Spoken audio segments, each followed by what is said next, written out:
Comment lire un nombre décimal?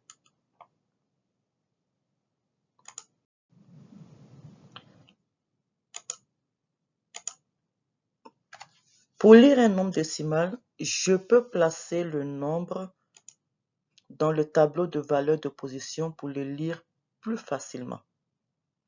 Voici le tableau de valeurs de position. Alors, je vais placer mon nombre dans le tableau de position. On se rappelle que la virgule vient toujours après le chiffre des unités.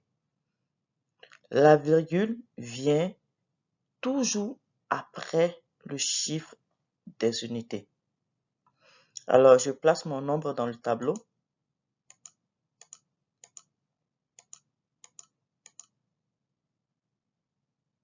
Ensuite, en étape 2, je lis le nombre qui se trouve avant la virgule, tout le nombre ensemble. Alors, je vois 126. Je lis 126. En étape 3, je lis la virgule ou je peux dire virgule. Ensuite, je lis tout le nombre qui vient après la virgule et je dis la classe du dernier chiffre.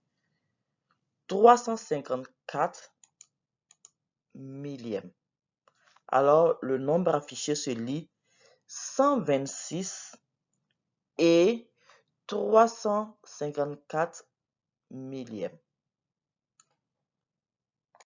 Alors, on va faire un autre exemple avec ce nombre-ci. Donc, la même stratégie que tout à l'heure, je peux placer le nombre dans le tableau de valeurs de position pour le lire plus facilement. La virgule vient toujours après la classe des unités. Et je place mon nombre. Ici, je n'ai pas 0, ça veut dire que je n'ai pas d'unité.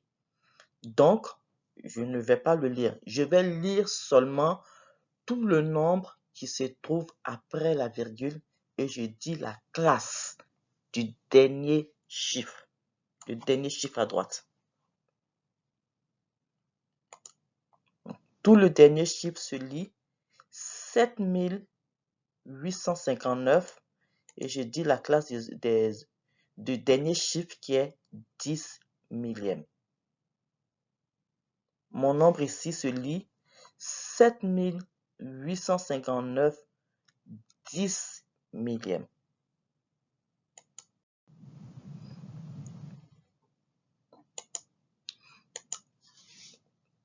Voici un nombre 8 et 26 10 millième que je veux écrire sous forme symbolique. Alors, je vais placer chaque chiffre dans le tableau de valeurs de position.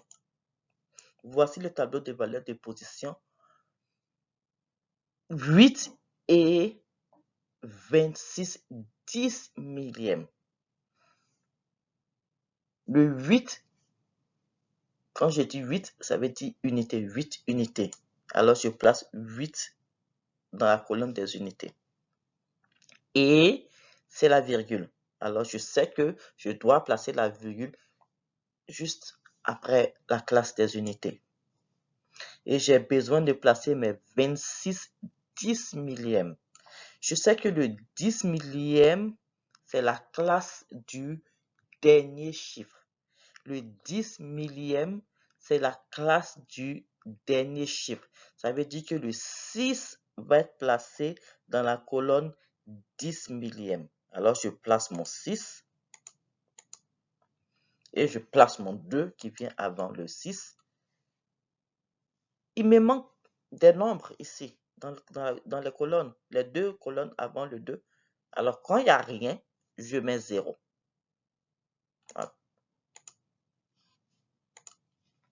Et voilà.